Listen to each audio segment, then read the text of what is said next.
Indonesia sedang menunggu keajaiban, dan keajaiban itu hanya bisa dihasilkan oleh mereka yang punya harapan.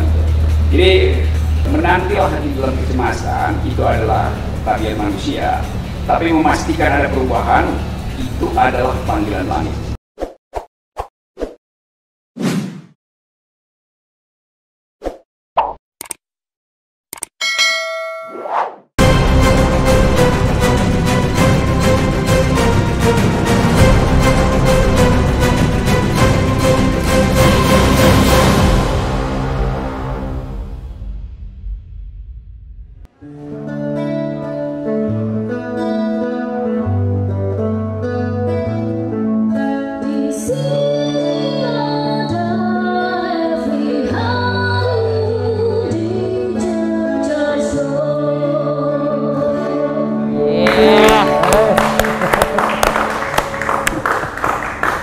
Kita buka juga ya, buka dulu nih di Cecar Show. Ya, sobat RH sekalian, jumpa lagi kita di channel yang keren ini, Keren Cadas. Kali ini di Cecar Show ada tamu yang sangat istimewa. Jadi pertama-tama channel Refli Harun mengundang beliau, dan beliau itu seperti bom molotov, dinamit ya. Jadi untuk meledak lagi di Cecar Show saya undang lagi, karena kalau di Cecar itu awal-awal pertama kali beliau di Cecar Show, awal-awal juga saya undang beliau karena show itu berarti di depan. Beliau adalah pendatang baru yang harus menggerung. Rocky Gerung. Oke, saya panggil Bung ya. Bung, Bang, Bro, suka-suka dah. Kenapa saya panggil Bung? Biasanya orang yang saya panggil Bung itu masih punya kans untuk menjadi calon presiden 2024.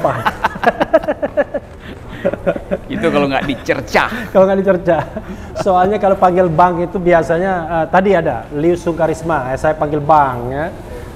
Tapi kalau Babe Ridwan Sadi saya panggil Babe, tapi kalau Bang Rocky saya panggil Bung. Ya udah lengkap tuh. Babe Bang Bung. Bang Bung, Bung Rocky ya. Ya, Bung Rocky, terima kasih ya sudah hadir yang kedua kalinya. Saya kalau sama Bung, bisa terima kasih nanti kalau udah hat-trick hadir ketiga. Oh, hadir ketiga ya. Yang jelas saya sama Bung Rocky gak perlu basa-basi ya. Pertama orangnya juga kurang sopan. Tapi ada yang kurang ajar. Kurang ajar ya kan. Tapi hebatnya saya harus belajar ya. Mengeluarkan pernyataan dan statement yang ganas terus, tapi lolos terus. Kita tidak sedang belajar atau ngomong undang-undang ITE ya. Bung Rocky. Ya. Di sini ada beberapa segmen ya. Oke. Jadi segmen 1, 2, 3, 4 ya, tergantung nanti situasinya. Tapi kalau sama Bung Rocky mudah rasanya. Saya nggak mau pusing-pusing dengan segmen itu. Saya hanya mau menyebutkan mulai percakapan, diskusi dengan menyebutkan satu nama. Oke. Nanti percakapan akan mengalir seperti Bengawan Solo ya gitu ya. Saya pikir-pikir dulu ya. Nama pertama itu apa yang saya pilih? Apakah nama depannya D ataukah nama depannya J? Apakah nama depannya H ya, yang lagi viral kan?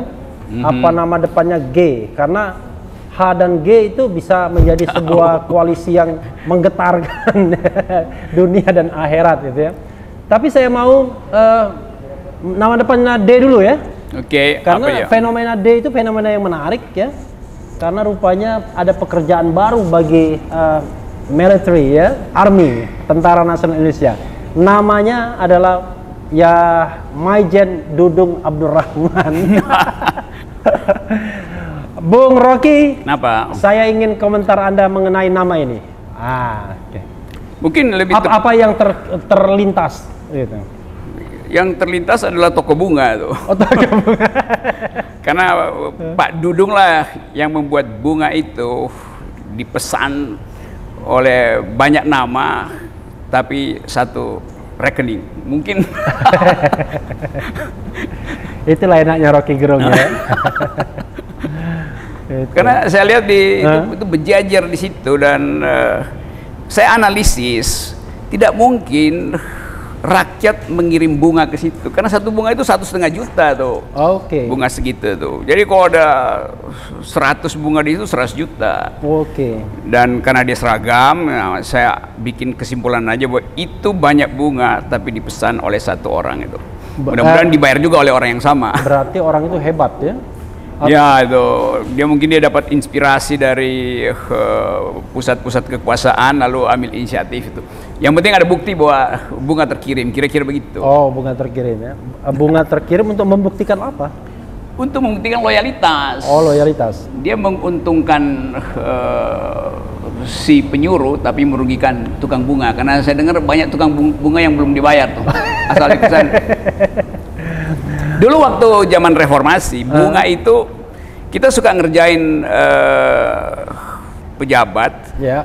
Misalnya waktu pengadilan saudara Nuku Sulaiman itu, yang jadi, terkenal dengan. Sebentar dulu. Oh. Jadi kalau bagi sobat RH yang ini kan banyak milenial yang nonton kita ini 25 sampai 34. Disebut Nuku Sulaiman itu agak bingung juga. Nuku Sulaiman itu kasus subversif ya. Zaman dulu ada undang-undang subversif, tapi kemudian dihilangkan. Silakan, Bung. Itu teman-teman kita aktivis almarhum yang sangat berani. Tahun berapa Nuku Sulaiman meninggal? Waduh, sudah reformasi sebetulnya. Iya, sudah reformasi. Saya sempat ketemu sekali. Iya itu. Lihat di LBH. Jadi dia sangat berani dan melawan istana atau melawan rejim Soeharto. Sehingga dia bikin plesetan SDSB. SDSB itu judi online dulu, bukan judi online, judi bola itu taruhan. Tapi dia sebut sebagai SDSB Soeharto dalam segala bencana. Kira-kira begitu tuh. Itu sekitar tahun 95, Bung Rocky. 9 dia menjelang reformasi SDSB. Lalu dia dalam segala bencana. Diadili. Lalu kita ganggu pengadilan Jakarta Pusat. Kita telepon tukang bunga, kirimin bunga ke situ, kasih ucapan selamat pada si hakim supaya jadi geger di situ tuh. Nah kita juga nakal waktu itu dan nggak bayar tukang bunganya. Tapi belakangan tukang bunga itu mengerti bahwa itu untuk politik. Jadi mereka bilang, oh udah nggak apa-apa kita kirimin ke situ tuh. Nah kalau ini kan yang tiba ke Pak Dudung itu sebetulnya kita nggak tahu siapa yang kirim. Jadi mestinya dibayar gitu. Tapi jumlahnya waktu itu berapa bunga? 100 bunga juga? Ya mungkin 20-30 ya 20, tuh, karena dipesan dari Cikini dulu tempat karangan bunga itu. Nah itu yang menarik Bung Rocky kalau kita bicara Dudung Abdurrahman ya. Kita tahu amanat reformasi itu adalah mengembalikan TNI ke barak. Dihilangkan dui fungsi ABRI. Back to barracks. Ya, back to barak ya kan. Cuma yang jadi masalah adalah banyak tuduhan ya. Pada masa pemerintahan Presiden Jokowi ini justru TNI yang sudah ogah main politik ditarik-tarik. Terbukti misalnya ada komisaris BUMN dari TNI aktif. Ya menggantikan komisaris sipil yang digusur gara-gara kritis gitu. Ini bukan curhat, ini fakta ya. Yang kedua adalah ini kita bicara tentang pemulihan ekonomi dan penanggulangan COVID-19. Tiba-tiba saya sebagai ketua pelaksana harian merasa perlu, ya kan, didampingi wakil ketua seorang jenderal angkatan darat, kira-kira begitu ya. Lalu ada juga jabatan-jabatan sipil lainnya yang juga TNI ikut. Nah, saya nggak mau menyebutkan namanya karena sekarang ini kan zaman COVID-19 kadang-kadang dibutuhkan orang itu. Berikutnya yang paling spektakuler adalah ada pekerjaan baru yaitu menurunkan baliho. Tapi ini bukan hanya soal menurunkan baliho, tapi ini seperti mau melibatkan TNI dalam sebuah pertikaian tak berkesudahan gitu ya. Silakan Bung. Jadi ini bukan sekedar difungsi tentara, tapi multifungsi dari ABRI itu, dari TNI, nurunin baleho, jadi komisaris, di satgas segala macam itu. Ini artinya rejim itu nggak punya pride, nggak punya harga diri itu untuk menganggap bahwa kita kuat, rejim ini kuat karena dilindungi oleh demokrasi itu. Jadi kalau dia masih mengundang tentara masuk ke istana, itu artinya rejimnya rapuh sebetulnya kan. Jadi tanda rejim rapuh itu mengajak ulang TNI untuk masuk dalam kekuasaan. Padahal dari awal kita putuskan bahwa kembalikan politik ke dalam wilayah civilian values itu. Civilian values, seringkali orang salah menganggap bahwa pemerintahan sipil artinya pemerintahan orang sipil, nggak begitu. Yang berkuasa bukan orang sipilnya, tapi nilai-nilai sipilnya. Karena itu mesti disebut bukan civilian supremacy, tapi the supremacy of civilian value gitu. Yang supreme adalah nilai-nilai sipil. Walaupun dia militer presidennya, purnawirawan misalnya, tapi dia mesti tunduk pada nilai-nilai sipil kan itu. Jadi kelihatannya rejim ini nggak ngerti bahwa demokrasi ini kita maksudkan supaya civilian values itu tumbuh di mana-mana. Nah sekarang bahkan orang sipil itu udah belaga tentara kan, karena terkontaminasi dengan. Karena biasanya salah satu cirinya adalah apel siaga biasanya. Iya apel siaga, dikasih seragam segala macam itu jadi sesuatu yang memburuk sebetulnya dan diamati oleh internasional, dan itu yang salah satu penyebab kenapa indeks demokrasi kita diturunkan di dalam banyak skala dunia tuh. Yang jelas partly free kita kan. Negara yang separuh bebas. Separuh bebas ya. Dan itu sejak 2016 loh Bung Rocky. Artinya kan sejak pemerintahan Presiden Jokowi. Ya, pemerintahan yang punya legitimasi kuat, dia nggak memerlukan tambahan kekuatan sebetulnya kan, legitimasinya sendiri udah kuat. Tapi ini pertanda bahwa Presiden Jokowi legalitasnya kuat, legitimasinya kurang itu. Karena itu dia minta disupport, disubsidi oleh kekuasaan yang punya lambang-lambang pengendalian kekerasan, tentara, polisi, dan publik tonton itu sebetulnya sebagai satu keanehan dalam demokrasi itu. Dijamin oleh civilian values, tapi kepangkatan militer itu dioperasikan ke institusi sipil, kan itu buruknya tuh. Ya, saya ingin underline ya. Panglima TNI melalui Kapuspen TNI mengatakan tidak ada perintah dari Panglima TNI kepada Pangdam Jaya. KSP melalui Doni Gahral Adian ya. Ya, itu kan junior Bung Rocky kan di UI. Ya, pernah jadi asisten saya.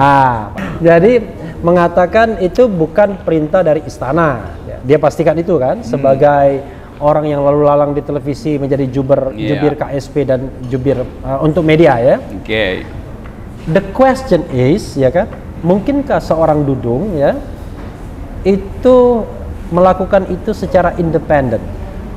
Kalau Panglima TNI kan yang bisa yang berkuasa ke dia untuk memerintahkan itu paling Kasat, KSAD. Tapi KSAD kan terlalu berlebihan. Mungkin juga Panglima TNI. Dan it could be possible istana. Tapi ini nggak ada yang ngaku. Mungkinkah seorang Dudung ya bertindak dengan independen mengenai soal ini? Nggak ada yang independen dalam tentara. Tentara itu diatur oleh prinsip span of command. Jadi ada keketatan komando. Tidak mungkin Dudung itu mengambil inisiatif tanpa membaca bahasa tubuh Presiden Jokowi, tanpa mengendus psikologi istana itu. Jadi saya kira Pak Dudung itu sebetulnya dengan kemampuan intuisi dia menganggap dia akan diprotek oleh istana. Karena kan semua orang tahu bahwa Habib Rizik itu beroposisi dengan istana tuh. Jadi kalau dia menanam jasa, itu ada potensi untuk dapat hadiah. Ada jabatan kosong di Angkatan Darat yang tertinggi ya. Jadi spekulasi di situ sebetulnya tuh. Nah sampai sekarang Presiden Jokowi tidak pernah memberi klarifikasi tentang peristiwa penurunan baliho tuh. Jadi orang menganggap memang Presiden diam-diam dapat keuntungan dari penurunan itu tuh. Jadi apa? Silent order. Ya, unintended result gitu kira-kira. Tidak diinginkan tidak direncanakan hasilnya, tapi dinikmati itu. Oh, artinya kan bisa saja kemudian Maijen Dudung ini membaca gesture kekuasaan aja. Ya itu, saya kira itu. Tafsirnya begitu kira-kira. Oke. Jadi tidak ada order verbal baik dari Cilangkap maupun istana, tapi dia menangkap denyut dinamika peluang ya untuk mengirim sinyal ke istana melalui penurunan baliho karena menganggap istana butuh sinyal itu kira-kira begitu. Dan dia untuk mengatakan dia loyal, he is a loyal person, statun. Kan itu kepentingan dianggap itu kepentingan panglima tertinggi kan. Ya tapi begini, secara paradigmatik ya itu. Ya, tapi kan orang merasa aneh ketika kemudian Maijen Dudung melakukan klarifikasi bahwa ada saya baca dia mengatakan saya melakukan itu karena Satpol PP nggak mampu, polisi juga nggak mampu. Wah ini tuduhan serius loh. Kalau polisi tidak mampu dalam sebuah negara hukum, berarti kita nggak ada hukum lagi. Karena dia penegak hukum. Itu satu klarifikasi satu klarifikasi yang dia pernah dia katakan. Ketika ada yang menulis yang mengatakan bahwa dia TNI terlibat kalau dia diminta, kan begitu. Akhirnya dia katakan bahwa dia diminta oleh Satpol PP, ya kan? Nah dari dua pernyataan ini apa yang ingin digarisbawahi Bung Rocky? Pertama dia bilang Satpol PP dan polisi tidak mampu, yang kedua dia diminta Satpol PP. Itu biasanya terjadi, klarifikasi kan mestinya terhadap sesuatu di dalam aturan. Karena dia di luar aturan, maka itu bukan klarifikasi, itu justifikasi sebetulnya. Oke, justifikasi ya? Ya? Setelah baliho diturunkan mesti ada alasan gitu kan. Dan alasan itu jadi nggak masuk akal karena dari awal kita tahu fungsi TNI itu adalah di perbatasan di Kalimantan Utara, di perbatasan Papua, Ambalat di Laut Cina Selatan. Laut Cina Selatan kan dia mesti ada di situ tuh. Jadi kalau dikatakan itu diminta atau menolong Satpol, it is too good to be true gitu. Kalau lagu begitu bunyinya. Oke. Ada pernyataan yang ketiga yang juga lucu ya. Dia mengatakan, loh, kalau kita kaitkan dengan fungsi pertahanan ya, kan kalau konstitusi kan membagi pertahanan dan keamanan, kapan kerjanya? Itu kan. Ya dia ingin mengatakan ya kita nganggur-nganggur aja, serangan kagak ada. Ancaman kagak ada, ya sudah turunkan baliho aja, kira-kira begitu ya. Ini tafsir saya sendiri, tapi dia mengatakan bahwa kapan kita mau kerjanya. Akibat dari cara berpikir itu akhirnya dia diserang bukan oleh militer asing tapi oleh mem-mak-mak. Diserang oleh netizen kan. Nah kalau diserang netizen, tentara itu nggak punya kemampuan untuk membaca potensi serangan itu. Karena di dalam tentara ada prinsip namanya army readiness. Artinya kesiagaan 24 jam itu. Bahkan ketika dia piket, dia sebetulnya lagi inspeksi itu. Nah akhirnya kita kehilangan doktrin itu. Kapan ada army readiness? Kalau setiap saat Panglima harus mengintai di mana Satpol yang nggak bekerja tuh, maka dia datang sendiri atas inisiatif sendiri kan. Jadi Anda tidak mampu, mari kami bantu. Ya, jadi dia tafsirin sendiri kalau Satpolnya nggak bekerja itu berarti dia minta bantuan TNI. Itu kan melanggar. Walaupun dalam berita lain saya baca Satpol PP mengatakan nggak pernah minta bantuan. Pasti Satpol PP dari awal tahu bahwa itu jawaban akal-akalan dari Pangdam kan. Karena kata FPI bilang kami baik-baik aja dengan Satpol PP, nggak ada masalah katanya. Iya, ini kan wilayah Tanah Abang itu, wilayah Petamburan itu semacam Bronx itu di New York, seluruh kejahatan ada di situ tuh. Tetapi orang ingin lihat ada semacam si pitung di Tanah Abang itu, maka Habib Rizik mengambil si pitung alih. Dari gua hantu ya. Bang Pitung itu adalah Habib Rizik kan, bagi umat di situ tuh. Jadi justru Habib Rizik dianggap sebagai pelindung, bukan kriminal gitu kan. Nah karena itu waktu baliho diturunkan itu rakyat di situ juga merasa loh ini kan jagoan kita, jagoan yang melindungi kita. Ngapain dia balihonya dipaksa turun oleh tentara? Dan ya mungkin bisa juga dilakukan semacam diam-diam diturunin lalu difoto disebarkan. Ini pasang panser di situ kan.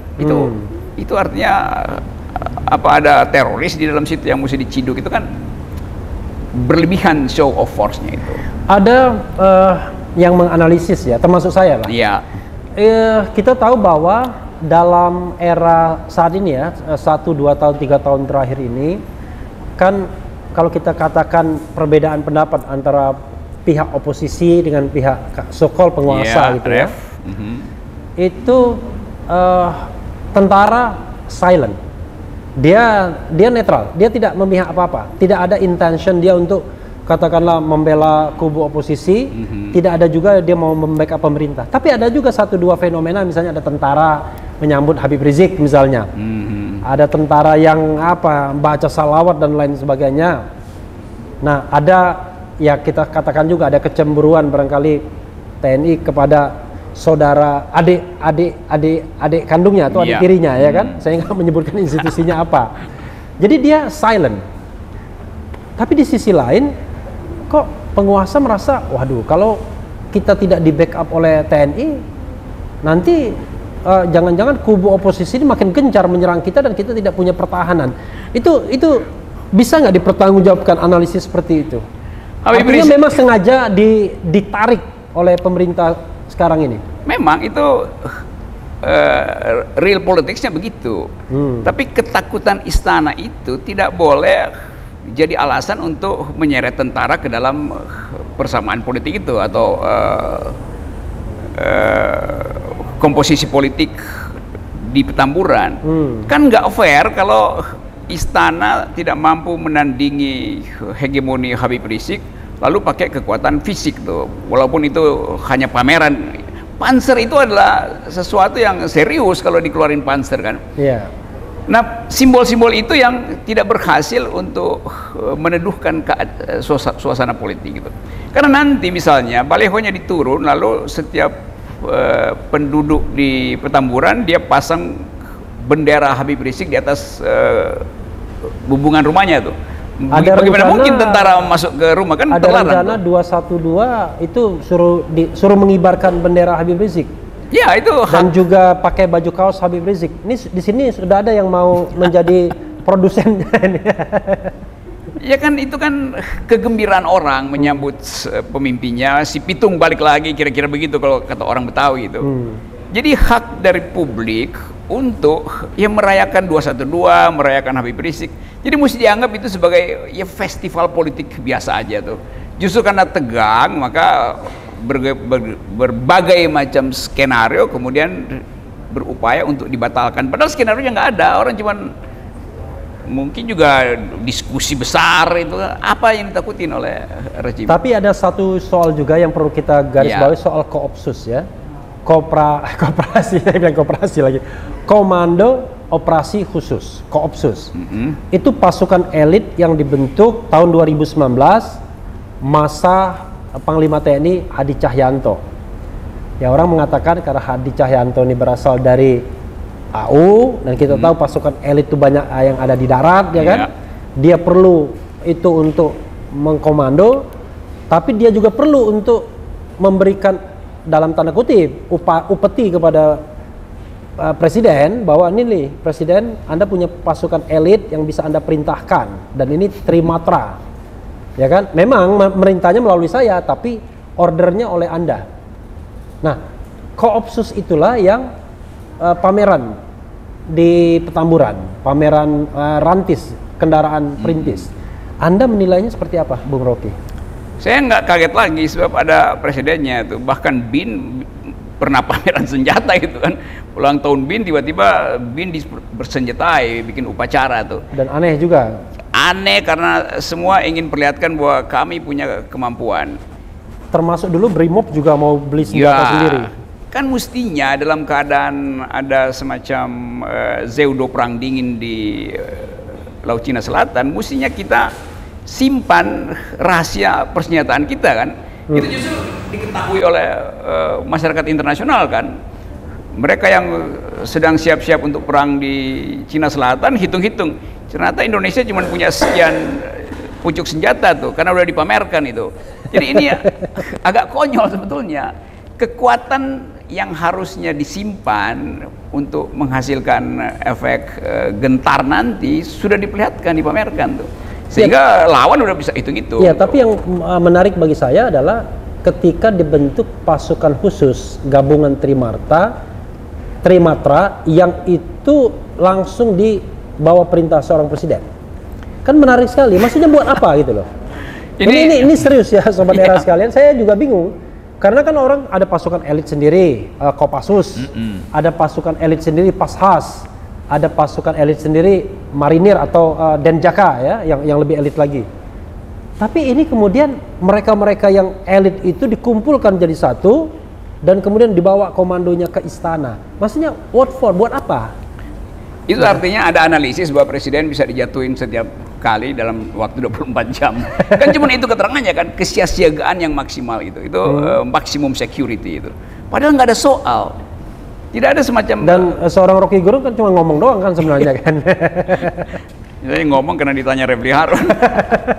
Jadi soalnya teman kita Boni Hargen mengatakan tuh ada upaya kelompok-kelompok yang mau menjatuhkan Presiden Jokowi katanya. Dan saya pikir orang tersebut barangkali Rocky Gerung, jangan-jangan.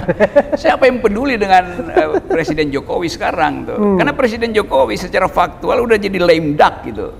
Bebek lumpuh itu dalam segala soal itu, secara ekonomi, secara society. Jadi istilah lame duck itu biasanya pasca pemilihan ya, seperti Trump sekarang. Donald Trump itu lame duck office ya kan? Iya. Menunggu pelantikan tanggal 20. Tapi ini kan pelantikan nanti tanggal 20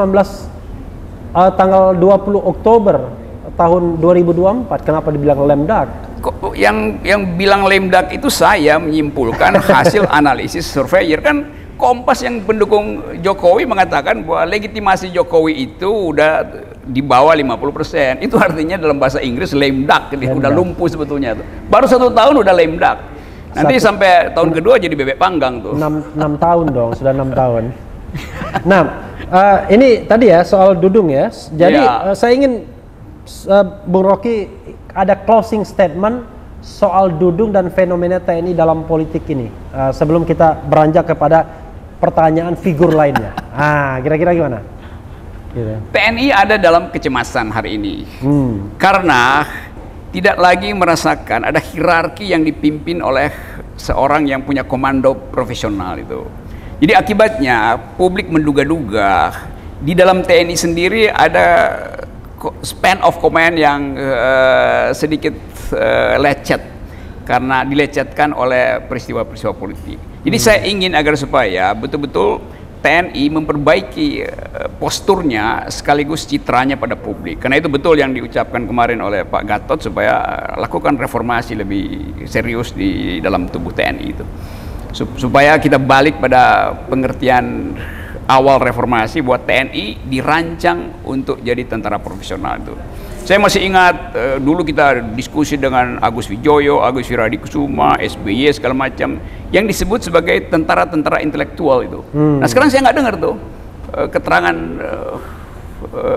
Agus Wijoyo Lemhanas mengatakan bahwa harus ada yang berani dengan Habib Rizik. Itu jauh sekali dengan diskursus intelektual beliau di awal reformasi itu. Kita tahu bahwa Pak Agus Wijoyo adalah tentara yang sangat intelek ya. Saya juga merasa heran juga dia bisa masih bisa dipakai. Dia kan SBY, orang SBY sesungguhnya.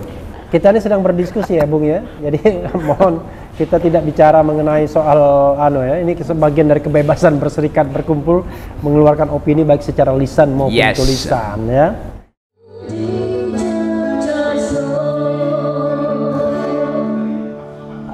Tadi nama pertama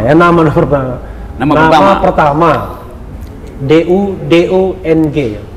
Dekat sekali nih dengan istilah yang sering dikeluarkan oleh Bung Rocky ya. Tapi saya tidak menyebutkannya ya, sobat era sekalian ya. Yang jelas Dudung. Setelah Dudung, saya ingin kita balik lagi yang menyebabkan Dudung menjadi menurunkan baliho ya kan. HRS. Kadang-kadang orang menyebutnya MRS.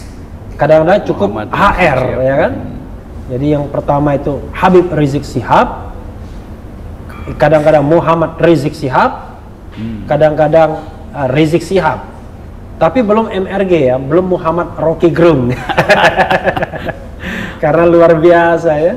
Atau HMG. HMG apa? Habib ya. HRG ya, Habib Rocky Gerung ya kan. Oke. Saya lebih tepat Habib RH. Saya akan mengatakan ya kan, Bung Rocky kadang-kadang mengatakan begini. Saya bilang Rocky oke lah. Kita spesifikkan sedikit rookie ya. Rookie itu kalau NBA, draft NBA itu pemain yang shooter. apa istilahnya, bukan pemain yang melejit, bukan yang ini pemain baru. Pemain baru yang di draft melejit biasanya itu rookie, pemain baru. Yep. Pemain bintang baru, tapi bintang baru yang masih awal, rookie. Gerung itu menggerung. Kalau anak bayi kan gerung, menggerung. Makanya saya bilang agar kita bisa menggerung lagi, ya kan? Kita butuhkan pemain baru, new player. Yes.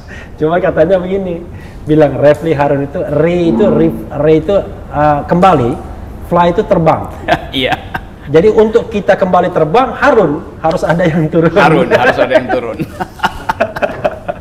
Kita nggak ngomong tentang kekuasaan ya, kita ngomong singkatan kan? Kita ngomong tentang singkatan nama kan? Jadi Bung Rocky, saya ingin tanya mengenai nama ini, Habib Rizik Syihab. Itu nama yang membuat istana susah tidur. Karena mengiang-iang terus di kuping mereka, besok Habib akan undang siapa, besok Habib akan mengucapkan kalimat apa tuh, besok Habib akan diwawancara oleh siapa tuh.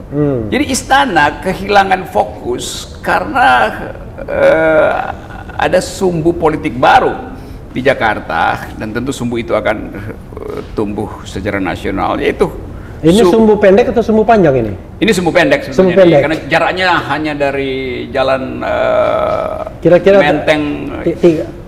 Dari Menteng. Ya, Menteng Petamburan. Dari Menteng Petamburan itu jaraknya pendek. Gatot dan Habib Rizik. Tapi tergantung, kalau ditariknya dari Menteng dekat. Tapi kalau ditariknya dari Bung Rocky punya tempat, Sentul, Hambalang. agak jauh. Silakan Bung. Ya, saya justru ke Jakarta buat mendekatkan.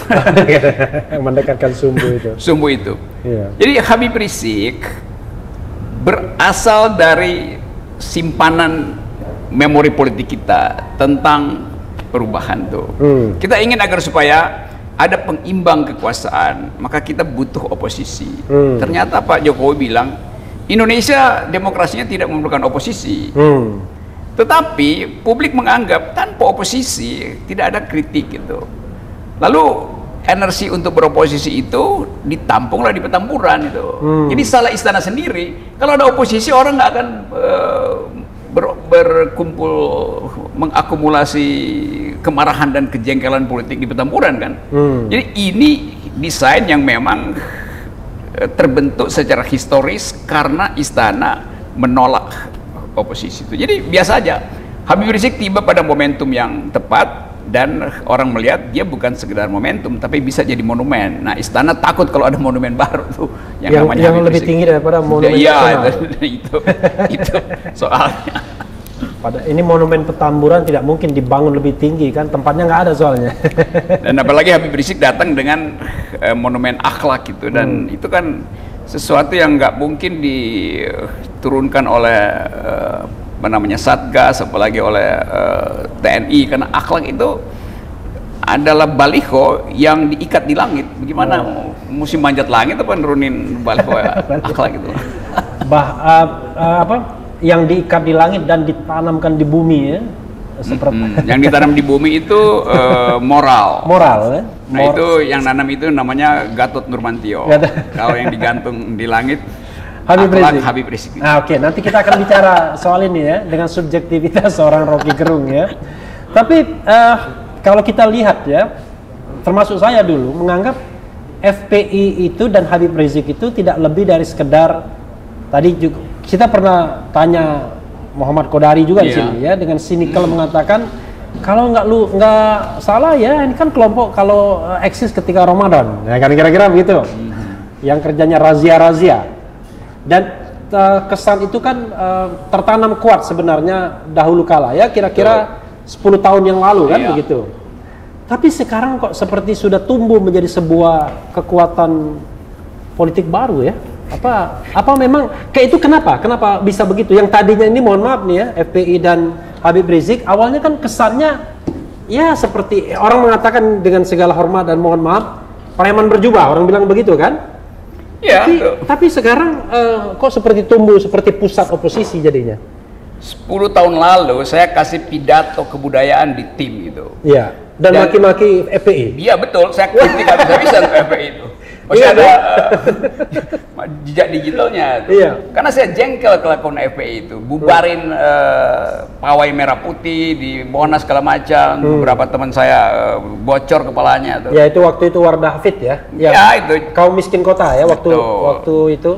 Jadi saya memang dulu gua anggap ini FPI ini preman aja tuh. Tapi FPI tahu bahwa dia disorot bagian buruknya, karena itu dia berubah kan.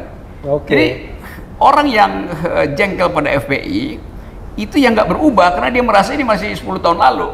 Padahal FPI udah ngangkat mayat di Aceh, udah bantuin puing-puing di Palu, saya lihat sendiri jejak itu tuh. Jadi orang nggak bisa lihat perubahan postur politik, perubahan cara berpikir dari Front Pembela Islam. Bagi saya mereka sekarang adalah Front Pembela Indonesia tuh. Jadi itu sebetulnya yang menyebabkan saya harus membela FPI. Bukan karena Habib Rizik, tapi hak dari kumpulan yang menyebut FPI untuk memperlihatkan perubahan posturnya. Nah, Habib Rizik juga berubah. 3 tahun ada di luar negeri, tentu dia paham bahwa dia harus perlebar spektrum politik itu. Kalau ingin memimpin oposisi atau bahkan memimpin Indonesia. Dan benar, Habib sekarang terima semua orang kan. Bahwa gayanya itu masih ceplas-ceplos, masih dianggap kasar, yaitu bawaan aja, bawaan anak Tanah Abang memang begitu. Betawi juga begitu, asal jeplak aja. Orang ya. Tapi kan kita mesti lihat apa yang ada di dalam pikiran Habib Rizik soal kemaslahatan, soal kemajemukan, soal relasi internasional. Saya kira lengkap di situ. Dan saya bicara dengan beberapa teman di situ. Munarman tuh sekjennya teman saya guru politiknya dan saya kira termasuk orang yang dimaki-maki Bung Rocky dulu, Munarman. Dulu tuh gila lu gila lu man. Terus si Maman kasih keterangan gini. Ini Munarman uang kita gila, uang kita galau. Tapi dia bersama dengan saya teman-teman diskusi yang tajam. Orangnya hatinya baik banget, lembut banget. Penampilannya juga yang begitu karena dia Palembang. Dulu bahkan kalau ada mungkin FPI dulu menyerbu LBH ketika Maman masih di LBH juga dia lawan juga kan. Tapi kemudian Maman si Munarman ini punya pengetahuan tentang human rights, sarjana hukum yang pintar, punya akses internasional di dalam isu. Jadi saya percaya bahwa Maman bisa menghasilkan diskursus baru di FPI. Dan kelihatan perubahannya ya. Perubahan tuh. Saya beberapa tokoh saya diskusi, wah hebat betul, tajam betul. Itu seperti Bung. Saya share sedikit itu perjanjian Hudaybiyah.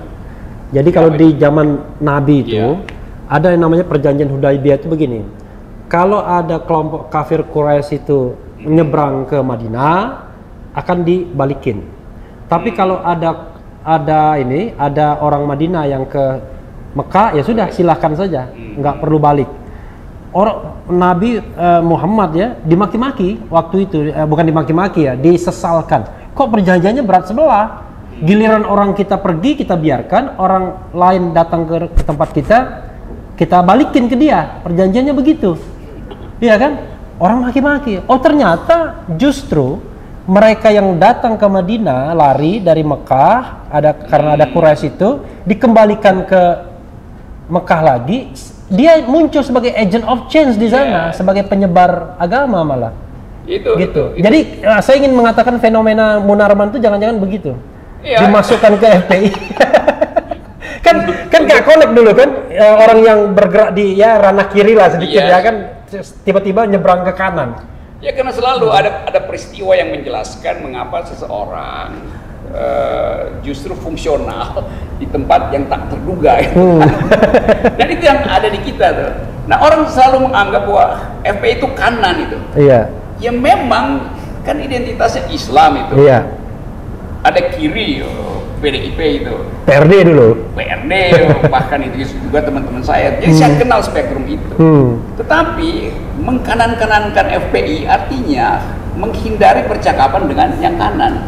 Sama juga dengan mengkiri-kirikan PDIP. Dan itu historis karena karena kanan kiri yang membangun negara ini kan.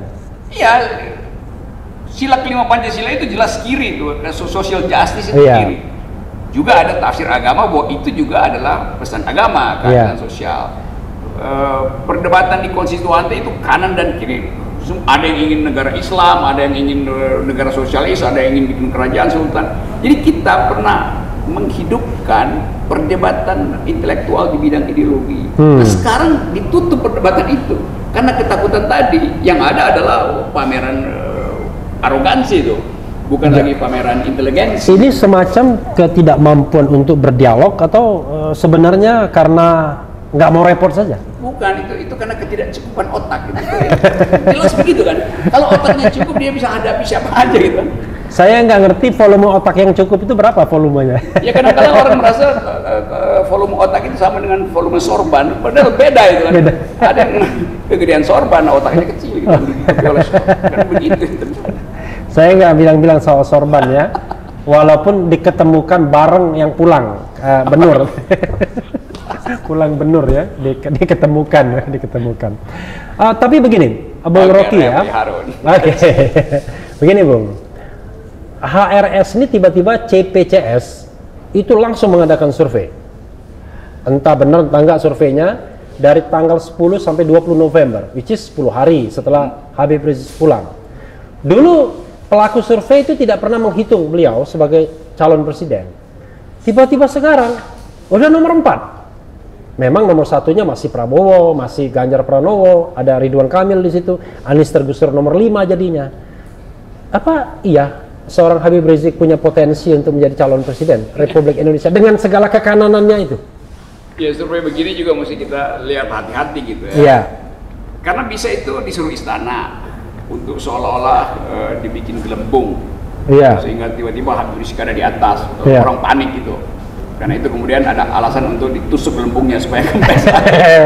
Tapi itu sih bukan nusuk, kalau gelembungnya ditusuk itu pecah namanya. Iya, kan banyak survei yang dimaksudkan begitu kan. Iya. Tapi kita balik pada psikologi politik hari ini. Orang cari tokoh itu, orang cari pahlawan, orang cari leader. Iya.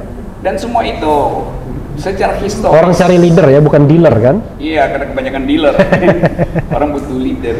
Iya. Jadi memang faktual ya Habib Rizik ada di situ, ada di dalam sorotan kamera setiap hari. Dan itu bisa semester ke depan pasti masih tampil di situ. Jadi selama istana nggak mengeluarkan cahaya, maka cahaya tetap keluar dari pertempuran. Kan? Oke.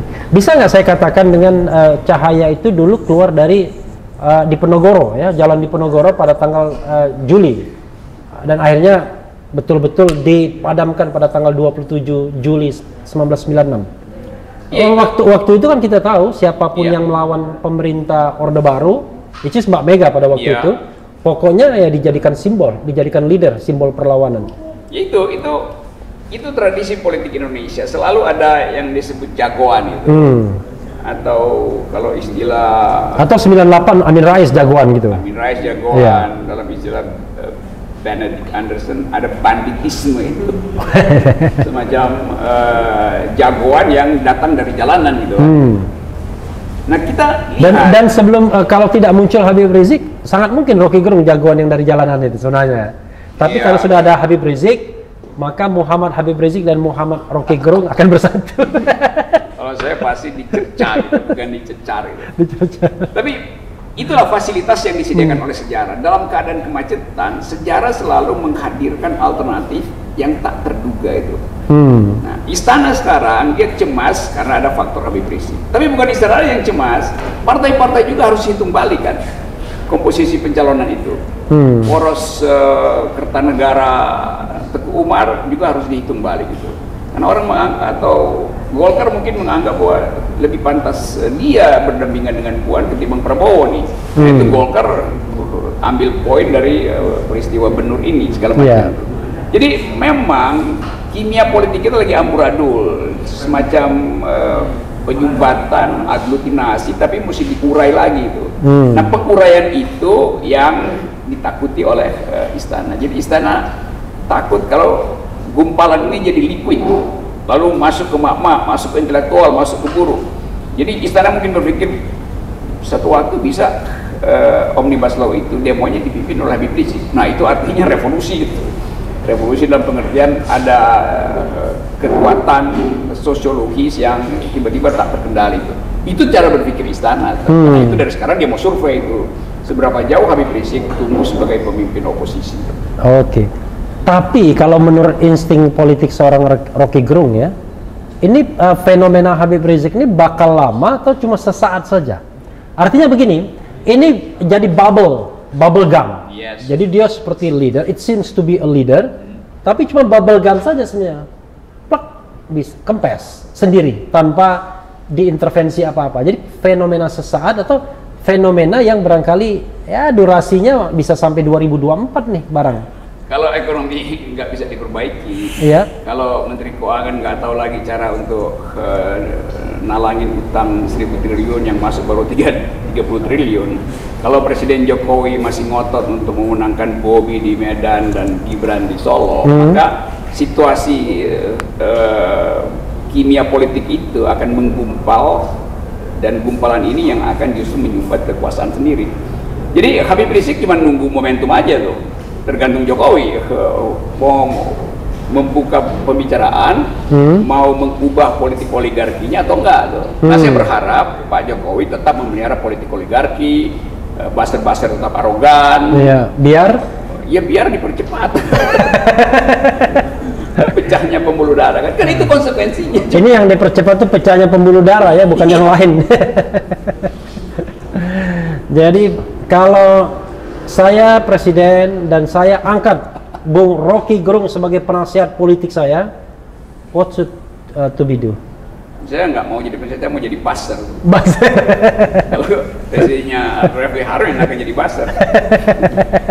Karena itu buzzer yang benar itu. Buzzer yang benar ya. Itu. Jadi apa yang harus dilakukan oleh kekuasaan?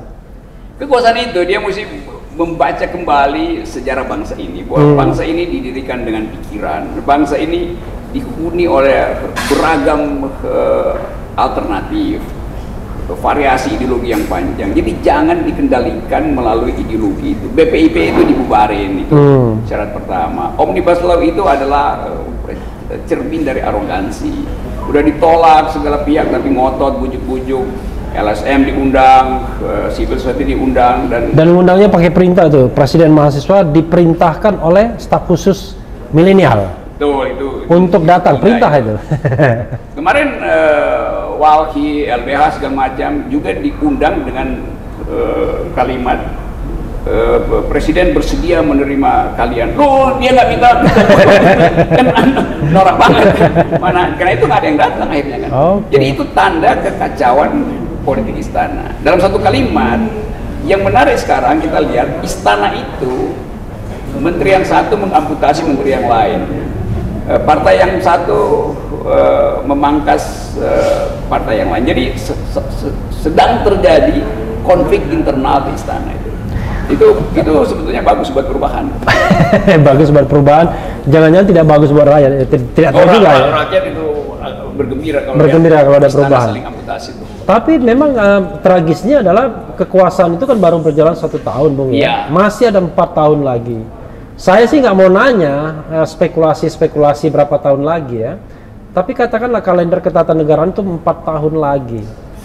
Kondisi saat ini kalau istilah film G30 PKI-nya itu, ini Ibu Pertiwi sedang hamil tua atau sebenarnya kita dalam fase yang ya tidak normal, tapi sebenarnya masih bisa dikendalikan sampai 4 tahun ke depan masih bisa mengikuti agenda ketatanegaraan.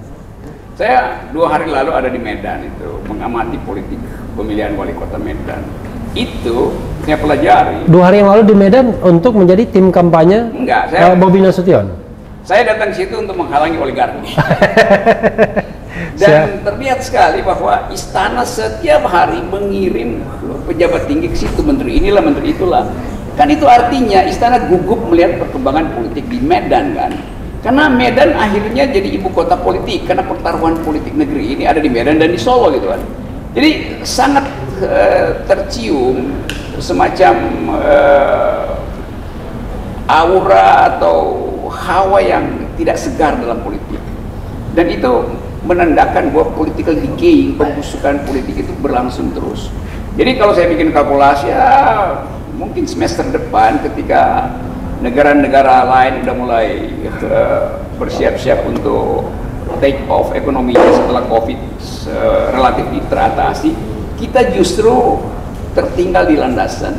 Karena pesawatnya kelebihan lemak inflasi itu, karena kita Bank Indonesia disuruh cetak uang agar supaya ada uang beredar, tapi itu melanggar prinsip-prinsip prudensial dari perbankan internasional. Lalu perpecahan masyarakat karena intrik dari kekuasaan, ingin mengadu domba terus-menerus karena nggak ingin lihat ada persatuan oposisi. Jadi seluruh variabel itu akan terbaca mulai memperlihatkan efeknya semester depan. Itu udah pasti. Karena nggak ada keterangan untuk menghentikan itu kan. Jadi hukum-hukum sosiologis akan menyimpulkan bahwa perubahan itu akan dipercepat. Kalau kita pakai bahasa ya, bahasa makna leksikal, efek itu kan bisa positif bisa negatif. Jadi ini efek yang mana nih? Ini efek yang double negatif. Double negatif. Yang super negatif. Super negatif. Lain kalau presiden punya kemampuan untuk membaca masa depan, lalu dia keluar dengan ide yang brilian. Misalnya setiap minggu presiden ada di depan kamera televisi dan bicara tentang masa depan, hubungkan dengan pengetahuan dia tentang sejarah Indonesia. Lalu orang melihat garis baru, arah baru, politics of hope, berbasis politics of memory. Tapi presiden nggak mampu, dan punakawan-punakawan di situ kan mediocre semua kan. Jadi cuma kita tanya siapa analis kebijakan yang bisa. Jadi ini unable or unwilling? Ya, unable itu menyebabkan unwilling. Aduh, ITE. Itulah. Nah, itu susah. Itu alarm bagi demokrasi kita sesungguhnya. Ya, itu alarm itu. Jadi ketika kita berbicara dan otak kita direpresi oleh fenomena ITE dan lain sebagainya, disitulah kebodohan sesungguhnya sedang mengintervensi kita semua mungkin ya. Ya, rakyat mengalami psikotik, mengalami tekanan batin secara sosial karena nggak ada kejelasan dari nasib. Ya, nasib semester depan aja nggak bisa diprediksikan. Covid hari ini 500.000 positifnya tuh, tapi Habib Rizik akan dipanggil polisi itu. Padahal seluruh pilkada itu adalah sarang COVID. Petamburan udah dinyatakan sebagai bukan klaster. Tiba-tiba Habib Rizik mesti dipanggil polisi kan? Apa Habib Rizik klaster individual kan? Itu orang juga menganggap ini apa itu? Diuji-uji, dipancing-pancing, dicari-cari cara supaya kena delik Habib Rizik. Tapi ini yang agak ngeri-ngeri sedap ya. Walaupun sebenarnya boleh dong kita mengumumkan analisis ya. Ada analisis mengatakan misalnya gini, Habib Rizik tidak mau diperiksa lagi, oleh tim swab itu yang disediakan oleh pemerintah. Maka interpretasinya bisa dua. Pertama, Habib Rizik takut ketahuan kalau dia COVID. Yang kedua, Habib Rizik takut COVID juga, tapi COVID yang diekspor ke dia. Ya karena itu, jadi pikiran Habib Rizik kemudian dibaca oleh kekuasaan bahwa Habib Rizik tahu dong taktik kekuasaan kan. Tapi di atas segala-galanya itu, ya orang berhak untuk mengatakan enggak, saya nggak mau diperiksa. Kenapa emang? Jadi hak asasi itu harus dihormati itu. Nggak ada hak negara untuk paksa harus diperiksa karena diduga COVID itu. Tiba-tiba saya teringat rekan kita itu Bima Arya, wali kota Bogor, yang maksa-maksa rumah sakit Umi ya, rumah sakit Umi untuk membuka rekodnya Habib Rizik. Bagaimana itu dokumen medis itu hanyalah hak keluarga.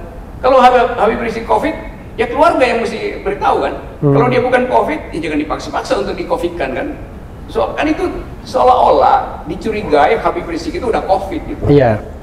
Kan itu kecurigaan politis kan. Iya. Karena kalau Habib Rizik COVID itu jadi headline. Iya. Kalau beberapa menteri positif COVID tapi disembunyikan, orang nggak persoalin. Padahal kasusnya sama kan. Jadi sekali lagi privacy itu tidak boleh diintervensi oleh negara.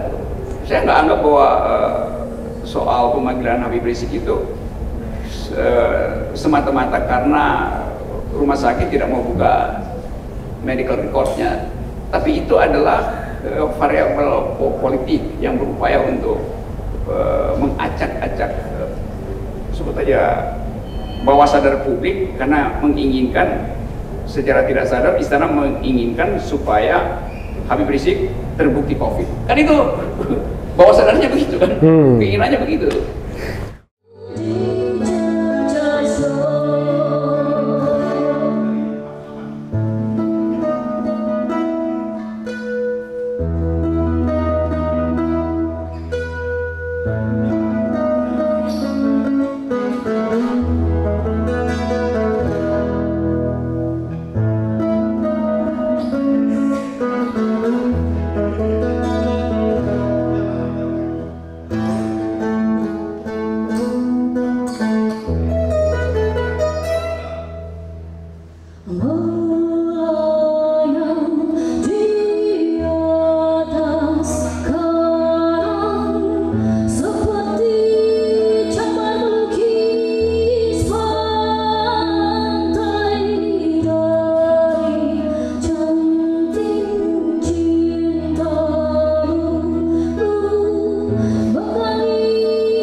Oke, Bung Rocky, saya ingin ini bukan nama manusia ya, bukan juga nama ikan, tapi mirip-mirip ikan juga.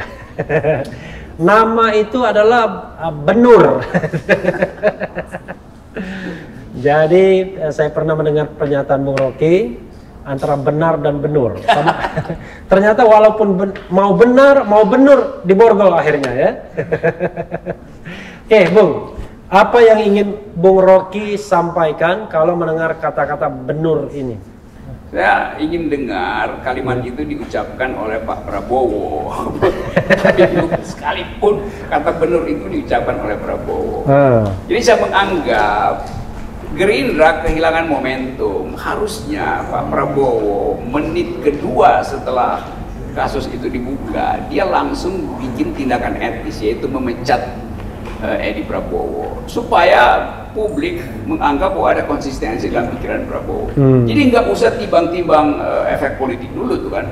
Kan tindakan etis pertama adalah memecat, karena Prabowo sendiri yang jadikan bahwa dia akan mengejar koruptor itu, bahkan menyeret istilahnya, menyeret kembali, menyeret sendiri, iya, memenjarakan sendiri dan mengejar sampai ke Antartika, dia sebut begitu loh. Oke. Karena di Antartika nggak ada benur kan, karena beku nanti benurnya. Jadi sekali lagi, politik itu ada bagian yang final, yaitu etiknya tuh. Soal nanti dia bikin transaksi baru dengan Jokowi, siapa apa nanti akan diganti oleh siapa aja, atau Pak Lison mau ganti, itu urusan belakangan. Tapi publik ingin dengar keterangan etis dari Prabowo. Sudah itu telat sekali. Jadi bahkan Edi Prabowo mendahului dengan dia mengundurkan diri kan? Iya itu. Tapi kan tetap yang orang ingin hitung, apakah Prabowo lagi tunggu sinyal dari Ibu Mega? Apakah Prabowo sedang berunding dengan Ketua Golkar? Apakah Prabowo betul-betul ingin mengundurkan diri sekaligus itu sebagai pertanggungjawaban? Nah soal ini juga ditunggu oleh Jokowi kan? Jokowi kan nunggu sinyal Prabowo juga tuh.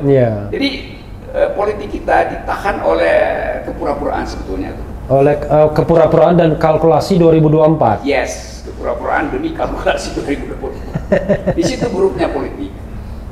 Padahal pemimpin itu di awal dia mesti putuskan satu statement yang jelas supaya rakyat tahu bahwa dia pemimpin. Nah pemimpin yang siksa ragu-ragu itu artinya dealer bukan leader. Tapi Bung ya, kalau kita bicara reward and punishment ya, tidak terbukti juga mereka yang bersikap jelas dan oposisional itu akan dapat reward. Makanya mungkin Prabowo membaca ini, jadinya saya presiden bukan karena saya timbul dan tenggelam bersama rakyat, tapi kalau saya di-endorse oleh the ruling party mungkin ya, dan didukung oleh mungkin state aparatus misalnya.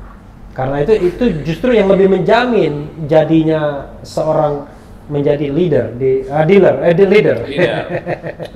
Kalau saya bikin kalkulasi hari ini, kalau Prabowo mengatakan saya memecat Edi Prabowo, itu tambahan 12-20% itu dapat Gerindra. Hanya karena kalimat itu. Kalau Prabowo bilang sekaligus saya mengundurkan diri karena tanggung jawab etis saya terhadap janji untuk memberantas korupsi, maka langsung dapat 60% tambahan. Berarti suara dia menjadi 75%? Bahkan 85 mungkin. Maka dia bisa call untuk lakukan percepatan pemilu. Kalau Gerindra 80%, ya lakukan aja percepatan pemilu kan. Jadi sebetulnya satu peristiwa etis bisa merubah persamaan politik.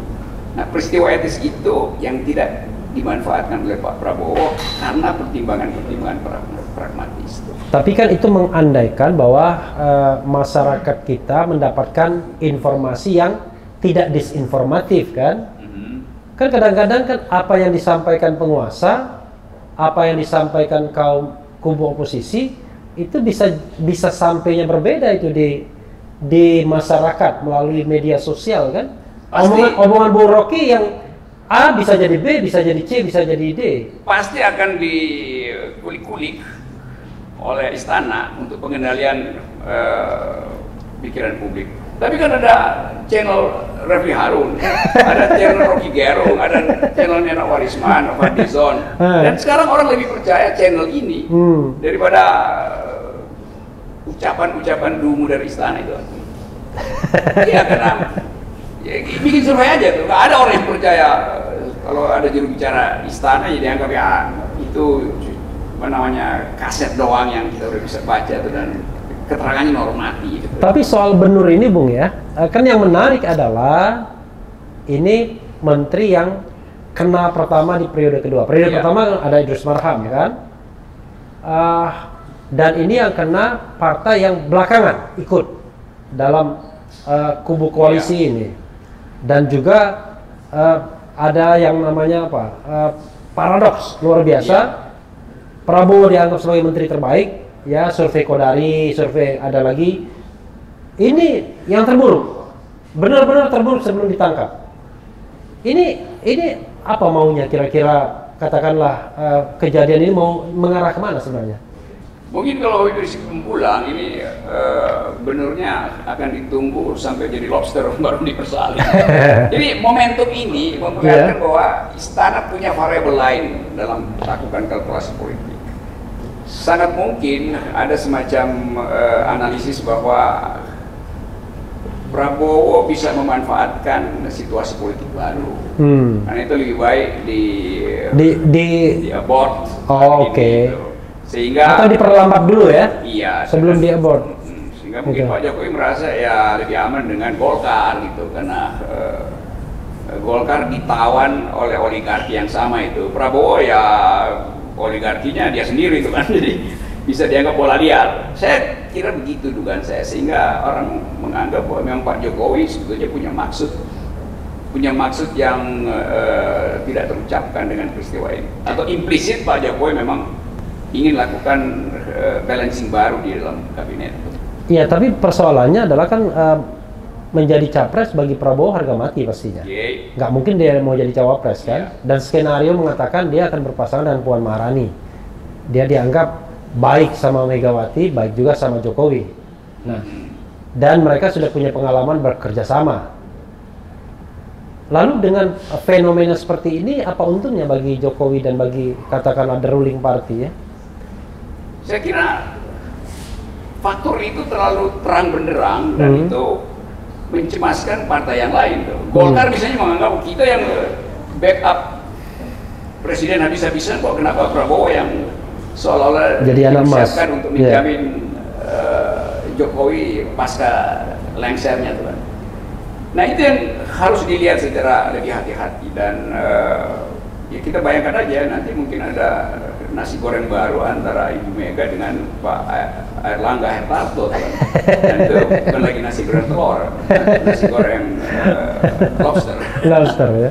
Gini, yang ingin saya katakan adalah bagi Prabowo ya, kan dia kan tidak punya peluang lain kecuali dia tetap dalam pelukan istana. Ya. Oke lah, sekarang kroni istananya. Karena kalau dia mau di luar itu, mungkin sudah nggak diterima lagi. Ya, di atas kertas mungkin sudah nggak diterima lagi. Kecuali ada poros ketiga mungkin ya. Tapi poros ketiga kan poros zombie mengambang-ngambang. Yes. Artinya kan sebenarnya ya Prabowo nggak ada pilihan lain. Tetap aja dia akan di sana kalau dia berambisi untuk jadi calon presiden. Itu keterangan Refli tadi yang menerangkan kenapa sampai sekarang Prabowo itu gagu, gugup untuk mengucapkan sesuatu kan. Karena kalkulasi itu, padahal sebetulnya kalau dia mau ambil semacam tindakan radikal untuk mengatakan saya berhenti sebagai Menteri Pertahanan itu, karena saya punya tanggung jawab etis terhadap janji saya tuh, dan terhadap masa depan bangsa ini, dia bisa susun kekuatan politik baru, dan itu akan menggemparkan istana. Mungkin beberapa partai kecil menganggap bahwa kalau begitu silahkan istana bikin koalisi baru antara Golkar dengan PDIP, kami partai lain akan bikin koalisi dengan Prabowo. Tapi itu soal kecerdasan yang bisa dihasilkan oleh pemimpin yang secara taktis mampu membaca bahwa yang diucapkan hari ini akan berakibat besok. Nah hitungan itu yang saya kira belum bisa diputuskan oleh Prabowo. Dan itu menandakan bahwa ada ikatan lebih kuat. Nah itu ikatan pragmatis ekonomi, pragmatis penanaman modal segala macam itu. Jadi spekulasi itu yang ditunggu orang sebetulnya. Nah itu cuma bisa terjadi pecahnya analisis orang ini, pecahnya analisis publik kalau Jokowi kasih sinyal lebih dulu kan. Jadi ini kan saling kirim diplomasi aja kan. Jokowi diam, Jokowi hanya katakan oke, kami mendukung dan biarkan KPK bekerja secara profesional. Itu keterangan normatif. Demikian juga Gerindra, ya kami menghormati proses hukum segala macam. Jadi dua-duanya menunggu sinyal yang paling mungkin untuk menjadi basis dari percakapan politik baru. Itu nggak terjadi. Tapi istana cemas, Prabowo juga cemas. dalam konteks ini, menurut Bung Rocky, Ya. apakah KPK itu bertindak independen dalam soal benur ini? Enggak. Bertindak benar untuk benur. Saya kira tidak independen karena ada momentum yang dipilih gitu. Dan kan kita tahu sebetulnya kalau dia independen dari awal aja disapu kan. Kan sejak Tempo membuka kasus ini, semua orang udah anggap bahwa ini pasti kena nih Gerindra atau segala macam. Karena komposisinya jelas, nggak ada bedanya yang diterangkan Tempo 3-4 bulan lalu dengan yang diperlihatkan oleh KPK hari ini. Jadi jejak itu sebetulnya dari setengah tahun lalu udah ketahuan kan. Tapi begitulah ditunggu peristiwa politik untuk membuyarkan imajinasi tentang Gerindra, imajinasi tentang Prabowo. Saya kira itu yang dilakukan sekarang. Dan peristiwanya sama-sama pulang dari luar negeri ya.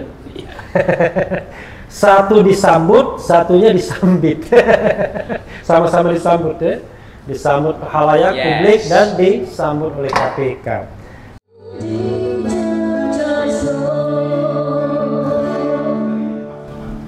Saya ingin membicarakan fenomena teman Anda, ya. Namanya adalah Gatot Nurmantio. Iya.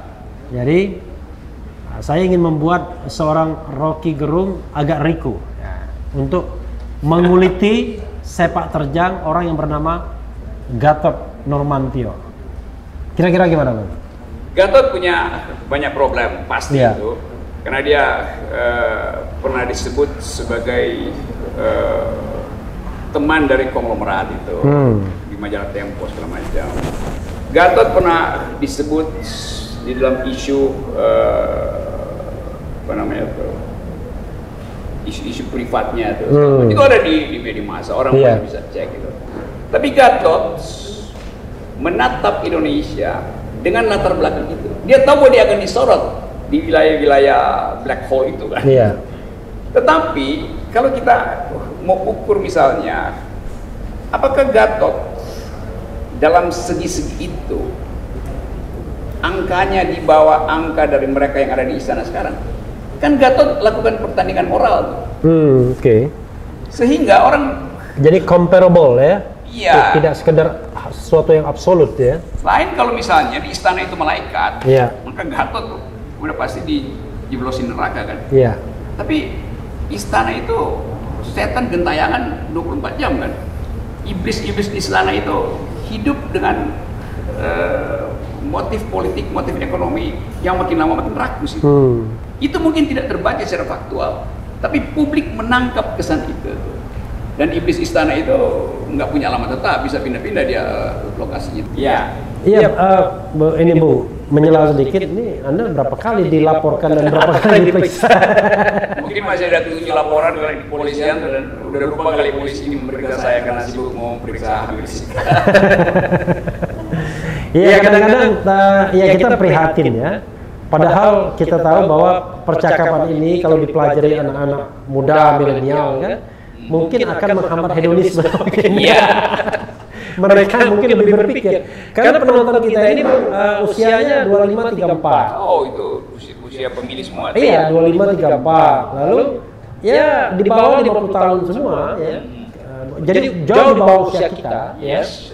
Bung Rocky ini luar biasa sebenarnya. Penampilan masih anak muda, walaupun usia sudah kakek-kakek. Tapi kecuali menurut WHO ya, Bang Dulu yang WHO yang 60 tahun itu WHO ya. Jadi kata WHO sih 60 tahun masih pemuda ya kan, berarti saya masih balita. Remaja saya. Masih benur. Masih benur. Belum lobster ya. Belum lobster ya. Iya. Apa tadi soal Gatot? Nah, soal Gatot Nurmantio.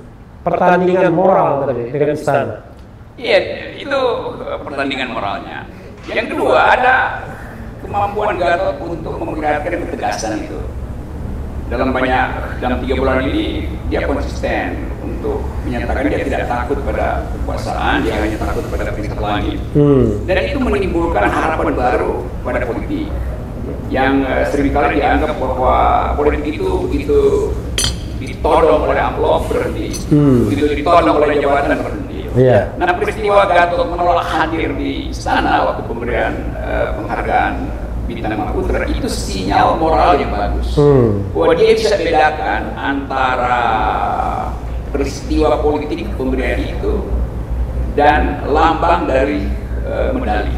Jadi dia memilih lambangnya, peristiwa politiknya dia abaikan. Itu kan menunjukkan kemampuan dia untuk membaca politik. Jadi selain secara moral, memang dia inginkan agar supaya kami jadi gerakan moral, dia juga punya kemampuan untuk menunjukkan secara implisit bahwa ada kepemimpinan yang tetap bisa dia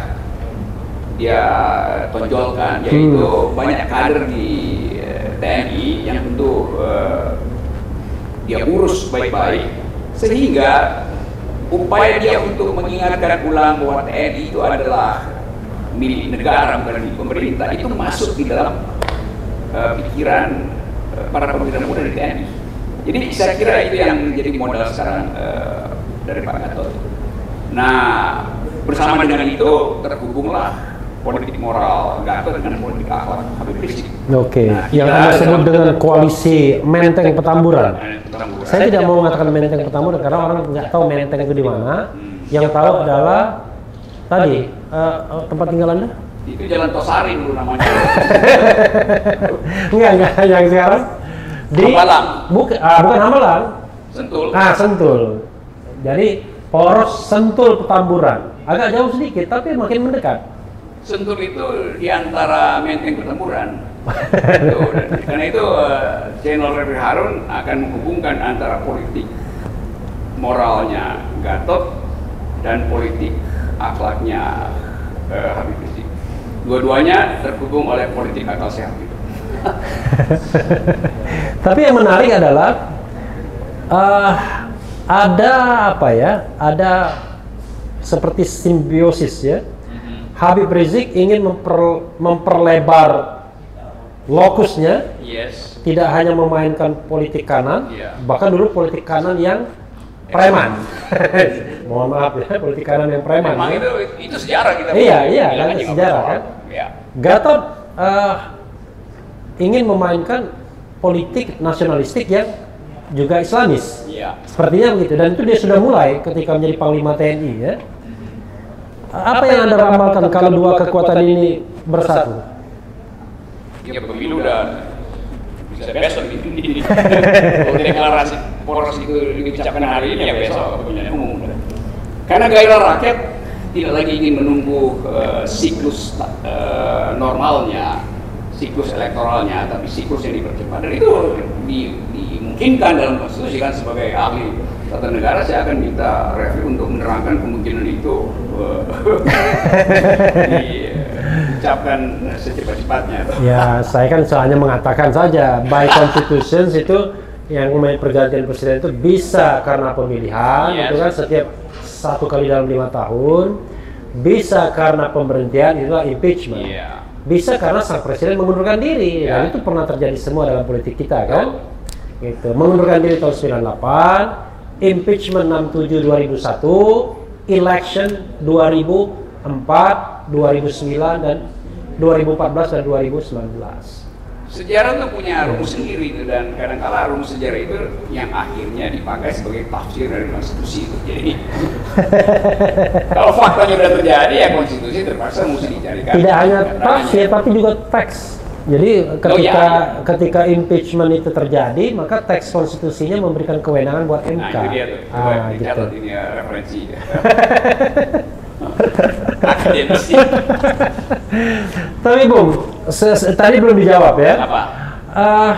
Bagaimanapun sebenarnya ketika seorang Gatot Nurmantio ya, tapi yang saya lihat sebenarnya dia menjalankan politik kanan saja, makin ke kanan.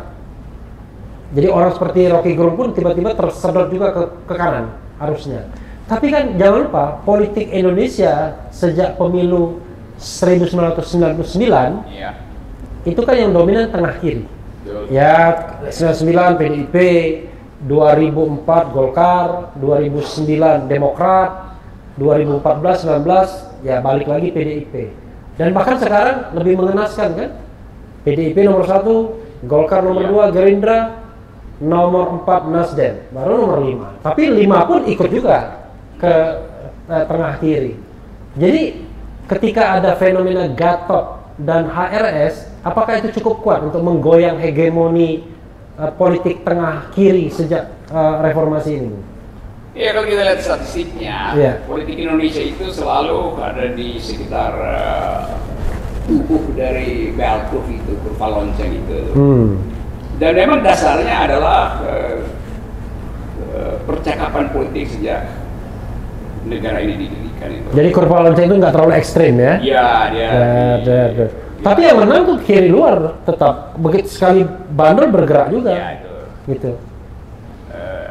Tapi di kiri luar juga ada fraksi Islam kan, karena PDIP nggak mungkin bagian itu, sehingga ada Baitul Muslimin. Iya, gitu kira-kira. Tapi yang penting adalah peristiwa-peristiwa politik belakangan ini pasti dipelajari baik oleh Gatot maupun oleh Habib Rizik. Bahwa tidak mungkin politik itu masuk di dalam spektrum kanan atau ke kiri. Jadi dua-duanya sedang belajar untuk mengayun-ngayun. Ya, berayun-ayun dan berupaya untuk cari titik keseimbangan tuh. Nah, saya percaya bahwa politik Indonesia selalu mampu untuk menemukan titik keseimbangan. Jadi dua tokoh ini, juga ada tokoh lain, dari Rizal Ramli disebut segala macam, ada macam-macam gitu lah.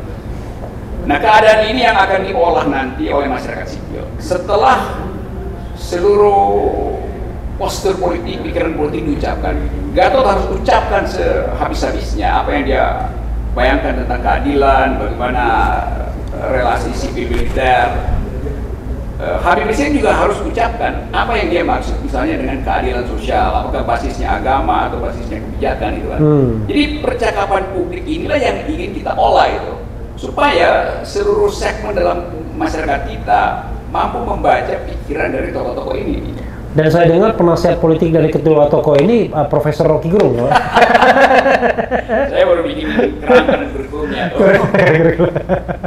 Jadi kira-kira itu keindahan politik. Nah, kekuasaan selalu tidak ingin melihat itu, karena itu nanti kekuasaan akan terus mendorong Habib dan Gatot itu ke spektrum kanan kan. Biar dia terlokalisir di sana dan mudah di apa-apain. Ya, mudah dibersihkan gampangnya kan, dikeluarkan dari bell curve. Tapi kalau saya lihat fenomenanya misalnya tuh, emak-emak menteng, kelas menengah menteng yang secara sosiologis kurang tune in sebetulnya dengan kultur pertempuran, juga pergi ke pertempuran. Menarik ini ya. Itu soalnya tuh. Demikian juga intelektual. Dosen-dosen yang tadinya alergi datang ke Petamburan karena menganggap itu markas markas preman. Datang ke situ. Karena melihat bahwa Habib itu bisa memperlebar spektrumnya tuh. Gatot dan kita bisa mendapatkan akal sehat di sana. Sangat banyak di situ. Kalau kamera ini digunakan di situ, wawancara di situ. Atau nanti insya Allah Habib Rizik yang kita undang ke sini ya. Oh, pasti mau Habib Rizik gitu kan. Insya Allah. Dan Pak Gatot. Gatot tentu lebih siap karena sebagai tentara dia kenal Medan di Indonesia, tidak mungkin jadi kanan, tidak mungkin jadi kiri gitu.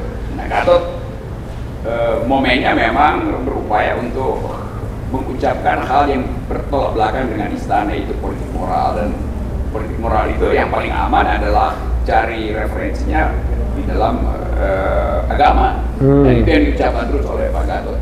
Saya kira nanti juga akan melebar, sama seperti Habib Rizik akan ngomong tentang keadilan sosial, Gatot akan ngomong tentang kemajemukan, bangsa segala macam. Ini cuman introduction dulu. Iya, itu kata pengantarnya masih gitu tuh. Nanti bab 1 saya kira. Iya, karena Anda menyebutkan tokoh yang katakanlah sekarang berada di spektrum kanan, dianggap dan mau dipojokkan seperti kanan. Kok saya tiba-tiba harus menyebut nama satu ini, ya Anies Baswedan jadinya. Tapi ini sebagai epilog ya, bukan tersendiri dihubungkan dengan dua nama tadi. Anies sudah menabung integritas. Anies sudah menabung yang biasa disebut political ethics itu, keefektifan politik. Dan dia tentu mulai menghitung di mana posisi dia di dalam spektrum pencalonan politik ke depan itu. Nah, sebagai seorang intelektual, mungkin sekali, atau bukan mungkin, saya berharap Anies mengisi kekosongan diskursus intelektual dalam politik nasional, sehingga dia muncul bukan sekedar sebagai politisi itu, bukan sekedar sebagai tokoh yang berencana ke 2024, tapi sebagai pendidik.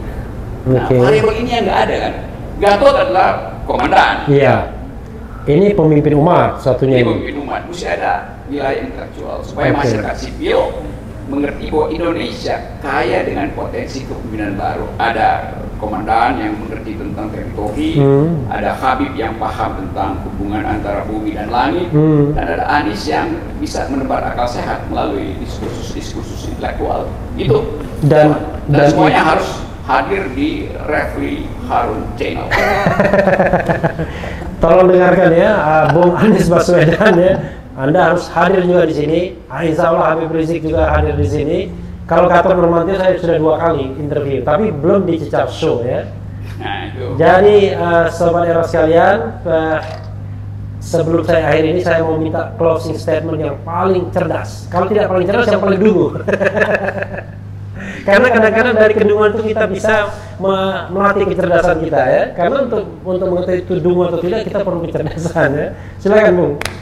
Indonesia sedang menunggu keajaiban, dan keajaiban itu hanya bisa dihasilkan oleh mereka yang punya harapan itu. Jadi menantil hati dalam kecemasan itu adalah tabiat manusia, tapi memastikan ada perubahan itu adalah panggilan langit.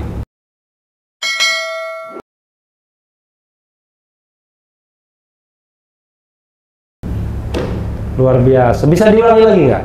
Kalau diulang nanti saya edit sendiri jadi kacau. Iya sobat era sekalian, itu di Cecap Show dengan Profesor Rocky Gerung. Kata profesor itu saya dapatkan 2 hari yang lalu dari Habib Rizik ya. Profesor Rocky Gerung. Yang penting tetap di channel ini, karena di channel ini Anda akan dirayu, ditipu, dibaperin, dicecar, diuber pula di jalur khusus. Karena channel ini adalah channel yang mengancam, memeras, dan membenci. Jangan lupa subscribe, like, comment, and share. Harus.